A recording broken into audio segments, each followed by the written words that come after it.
What's going on, everybody? Today's episode is all about identity shifting. It's a very powerful approach to personal transformation, and it can radically change your life in just a few months. We're going to explore what identity shifting is, how it works, and how you can start this transformative journey today. So let's hop right into it. All right, so many of us dream of a fresh start or a dramatic change in our lives, but oftentimes we find ourselves stuck in old patterns, old identities, old habits, old routines, old inserts, whatever words you want to put here. So let me paint you a real quick picture, and this is all going to make sense in a second. Picture two individuals. One of them loves spending money, and they don't have a lot of financial sense to go around with also spending that money. The second person that we have in this example budgets properly. They have great financial sense. They take care of their finances to a proper degree. And now let's say both of these people win the lottery. Doesn't matter what amount it is. It's a huge life-changing sum of money. Now I want you to take a guess and ask yourself, who is most likely to go broke first? Is it that individual that has very little financial sense, or the person who has more budgeting sense? They have a lot more ability to manage their money and see where it all goes. Chances are that the one who says when they win the lottery, I'm going to buy the new house, I'm going to buy the new car, I'm going to buy this, I'm going to buy this, I'm going to buy that, not because they need it, but rather because they want it, that person is going to most likely go broke first. And where am I going with this whole example here? Well, the life-changing sum of money, that winning of the lottery, is akin to self-improvement methods.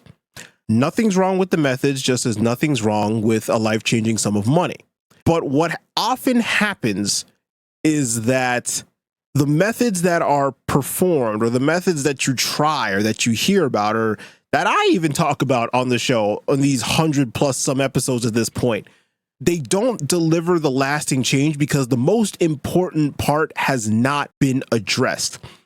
And that one part that is not addressed is what's causing us to not see that change that we really want to see.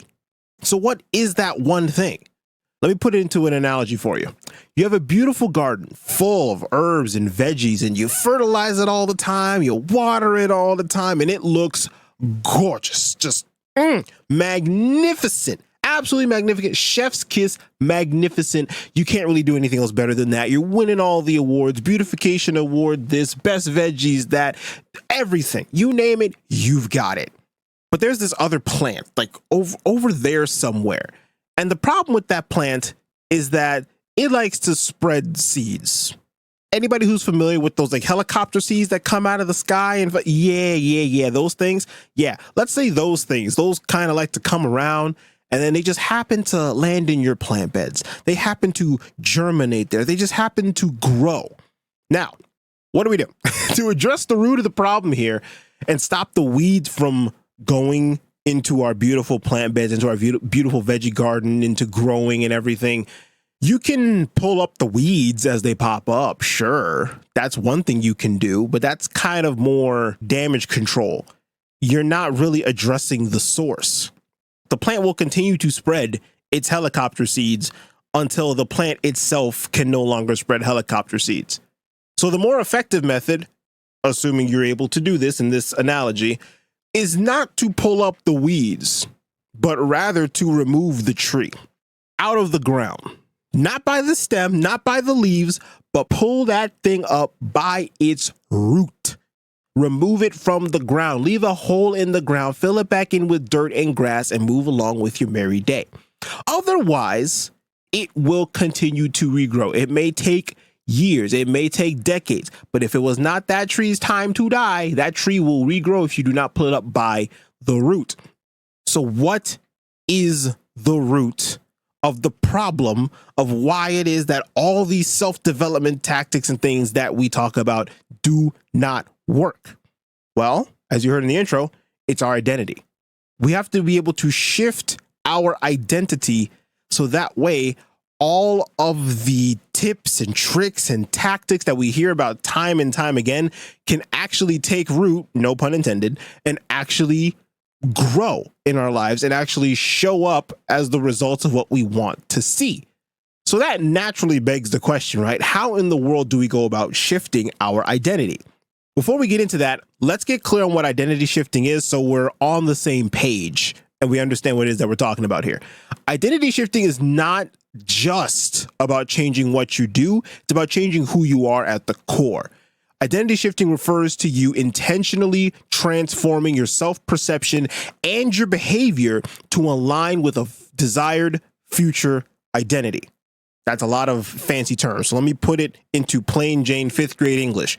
Altering the way you think, what you believe to be true, through either active or passive methods over time will change your character. Simple as that. Identity shifting in and of itself can be conscious or it can be subconscious. It refers to essentially your set of beliefs, your morals, your ethics, all these things that you hold as a part of who you are, for better or for worse. They form your identity. But here's the best part about it. Identities can be changed. Identities can be shifted, which is why you see people who do not have a welcome character trait or they have a character flaw. These things can be improved upon. Again, I've talked about this in past episodes, but this leans on the concept of neuroplasticity, allowing for the brain to be able to morph and change and shape and grow based on its circumstances and what it decides based on what's going on around you and your circumstance, your environment, whatever.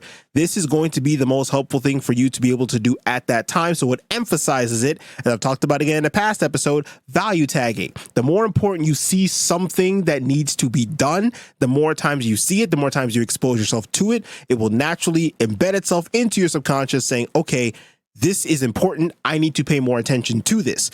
I need to exhibit this more. Same thing with identity shifting here that we see. In fact, studies show that when we identify as something, we are more likely to practice the behaviors associated with said identity. So let's say you are somebody who sees yourself with low self-esteem and you carry yourself as such.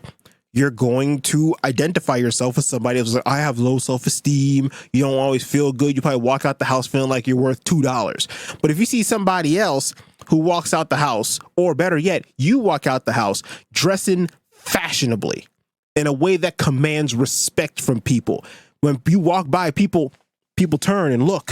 They break in their neck and they try to look at you like, ooh, who is this guy? Who is this girl? That right there, that is an identity shift because you decided to choose, I am going to be somebody who is going to be well put together, somebody who gets attention when I walk in a room. It's up to you to be able to make that. This is as good as time as any before I continue on with the rest of what I got to say, with a quick 30-second digression. Now, identity shifting is different from self-presentation, right? I'm talking about, you're walking in a room and you're commanding attention. It's a little bit different. So like we said previously, identity shifting is an intentional internal process that aligns you right now with your future self or whatever it is that you want to be. Self-presentation is the process of deliberately controlling how you are perceived by others through managing your behavior or your appearance. You really think about it, it's a little bit of a chicken and an egg situation, but usually what I found is that self-presentation typically kickstarts the identity shift because of the visual feedback to the brain, priming the visual cortex. You see it, and so therefore you see it over enough time, you start to tell yourself these things, you believe it over time, you start to act differently because it changes your character due to value tagging. So usually self-presentation is a good Kickstarter as long as you follow through with the rest of the process. This is why the more a person repeats their behaviors, the greater their sense of belief that they can continue on with those behaviors. And like I said, we can change said behaviors.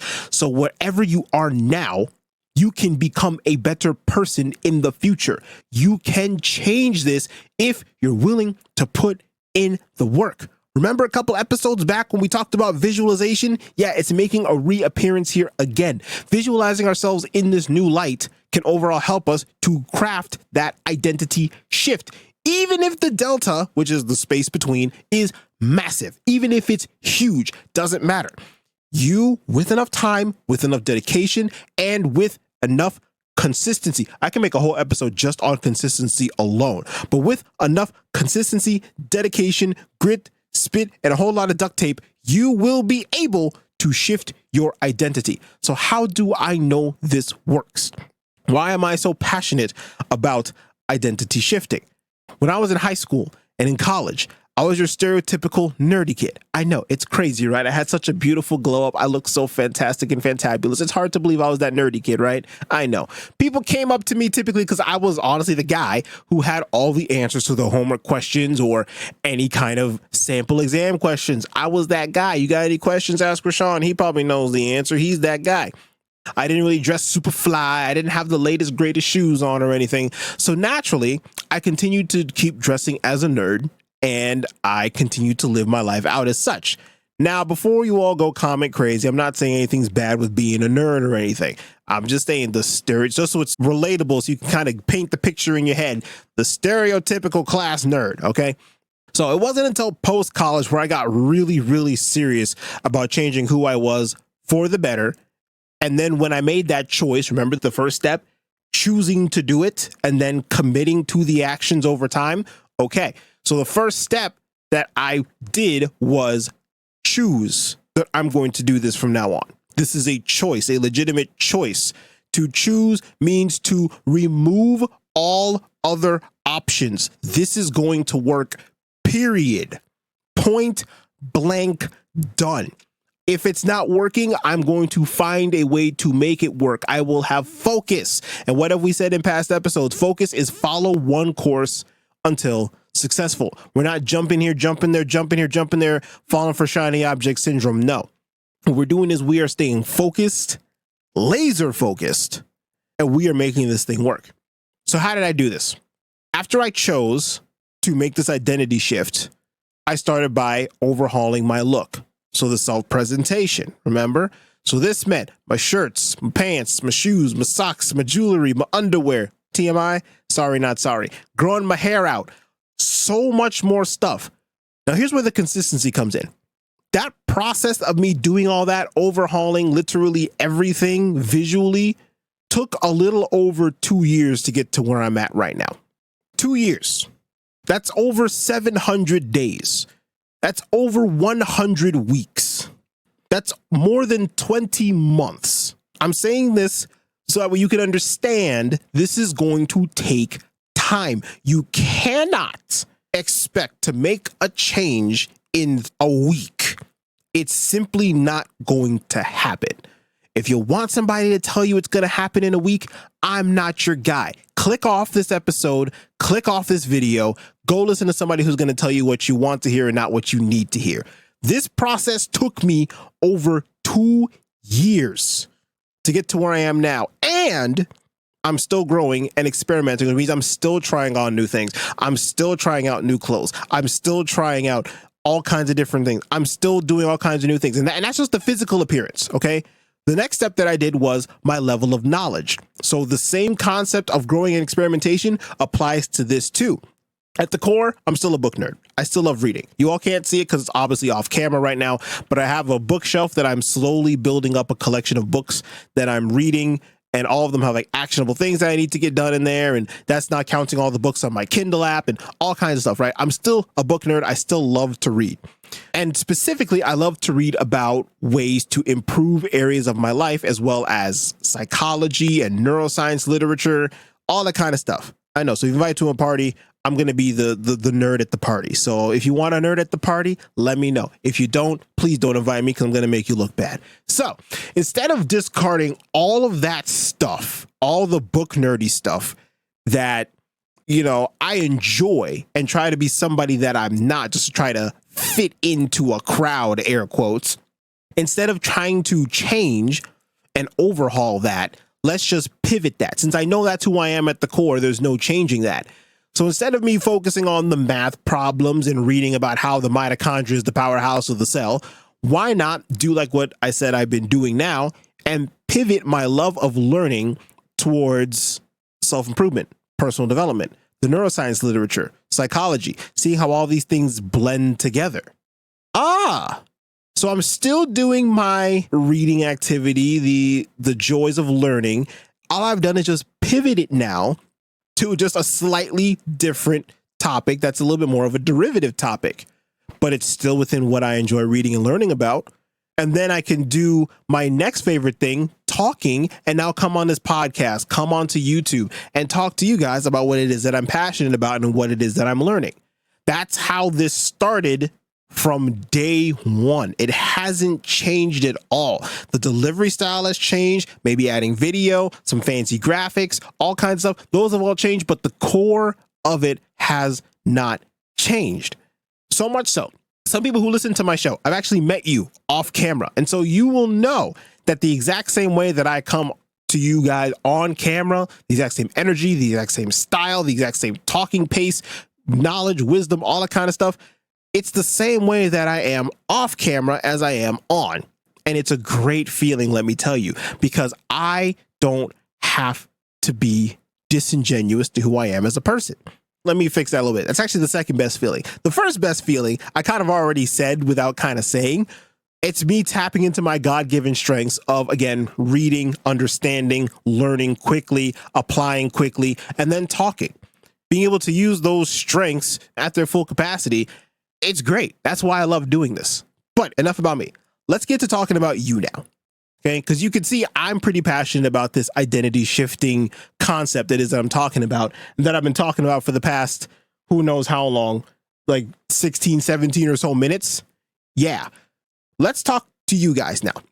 Remember how I said my overnight glow up shift, air quotes, took about 2 years and it's still ongoing?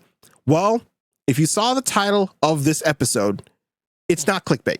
Okay. It's not to make you click, to make you think it's going to be super, super fast.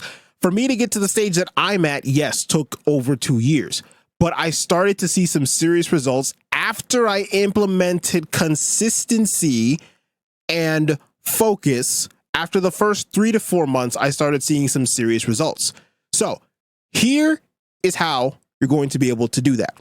I'm going to tell you the steps, and they're going to yield you some serious results. But again, you have to stick with it for the long haul.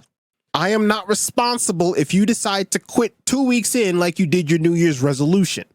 If you want to do that, don't come back and complain that this doesn't work. You didn't work it, okay? Stick with it for the long haul. If you're not willing to do that, you will never see the final step of what it is that I'm going to tell you just now. So, the moment you've all been waiting for, the culmination. How do we reinvent ourselves? Remember the word identity? Yeah, it's an acronym now. Identity. And I'm going to just go run through all of these, and then we're going to go right back, and then we're going to go through everything that you need to do with them. Identity. I, introspect daily. D, develop new habits. E, embrace change. N, navigate your challenges. T, trust the process. I, the second one, implement consistently. T, transform yourself view. And Y, yield lasting results. So let's run through all of those one by one. First one is introspect daily. You want to take time every day. Every day. There is time on my calendar about, depending on the day, I'll take between 15 to 45 minutes per day right before bed to reflect on the day and see how it went and what are some areas that I want to improve upon, as well as planning for the next day. Now, you don't have to go as crazy as me and go up to 45 minutes or go up to an hour. Maybe you're doing more. If so, congratulations. Keep doing it if it works for you. If you haven't even started yet, I'd recommend setting aside 10 minutes.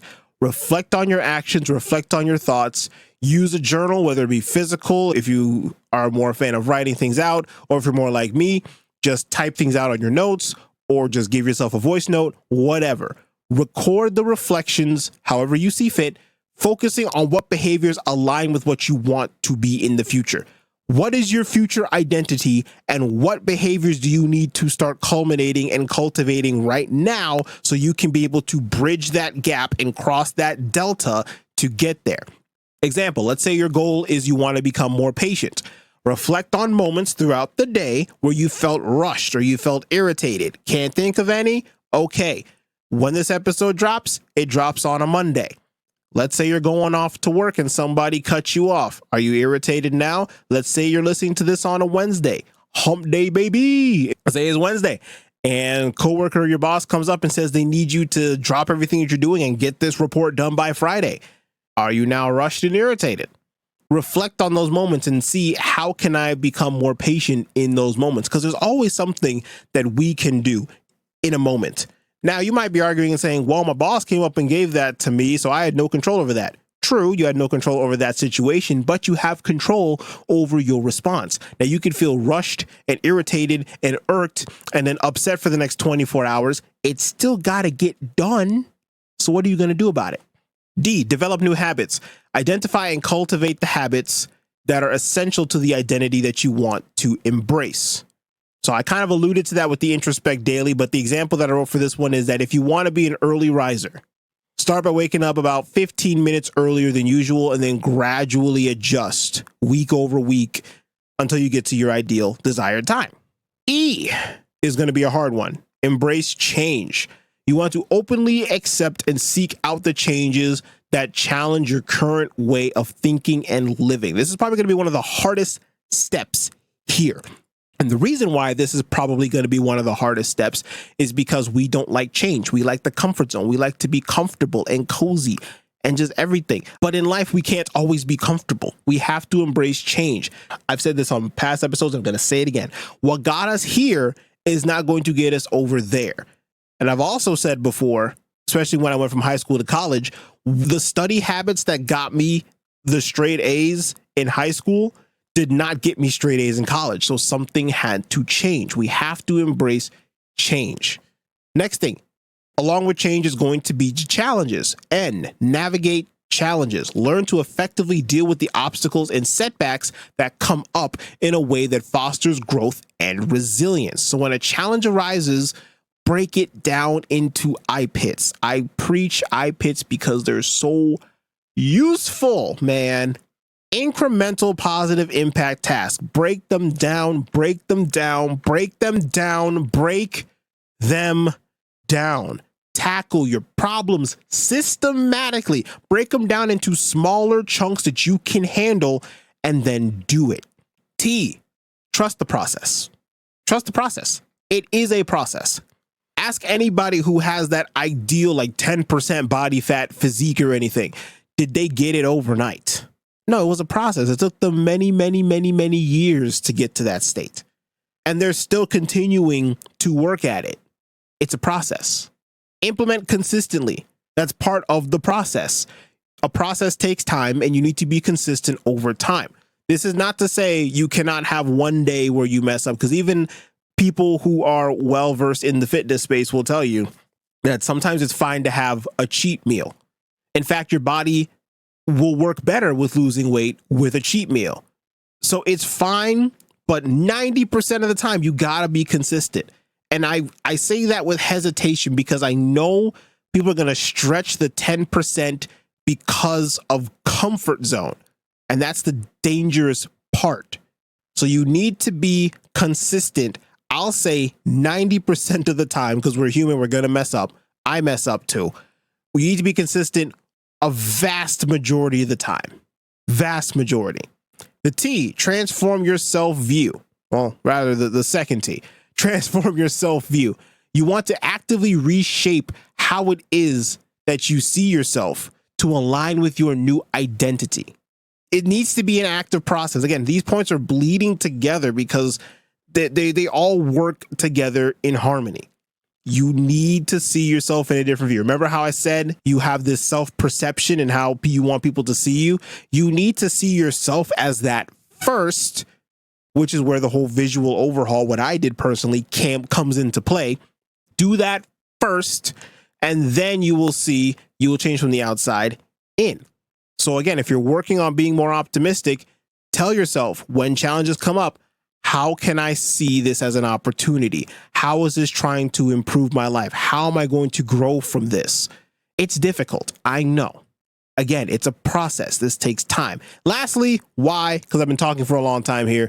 Yield lasting results. This is the last step that I alluded to before we went through this entire acronym. This is the step that everybody wants to get to. This is why people take the lose 20 pounds in 1 week pill, because they want the results. But the results only happen when you put in the effort. You stay consistent. You implement consistently. You get through all the challenges. You embrace the change that comes up. You will only get the result that you seek when you put the effort in. So let's go ahead and close this all out. Remember, guys, you have the power to redefine yourself. And if you're ready to take control of your life and start your journey of transformation, shift your identity. Use the identity acronym. We just went through it. If you need it again, rewind the episode, listen to it a little bit more. Turn your life story into that of triumph. Stop living on the back burner. This is your life. You have one of it. I don't need to go into the science of how blessed you are, in fact, in order to be here. Okay, I don't need to go through that. So instead of living on the back burner, letting life happen to you, take the reins and actually live your life. Live in it. Be the captain of the ship instead of just a crewmate. Catch you in the next one. And guys, that's going to wrap up this week's episode of Motivate, Grind, Succeed, the podcast. Guys, again, if you like what you heard, be sure to subscribe to the show for weekly uploads. If you love what you heard, be sure to sign up for that email list. And if you hated what you heard, be sure to share it with somebody who will appreciate it.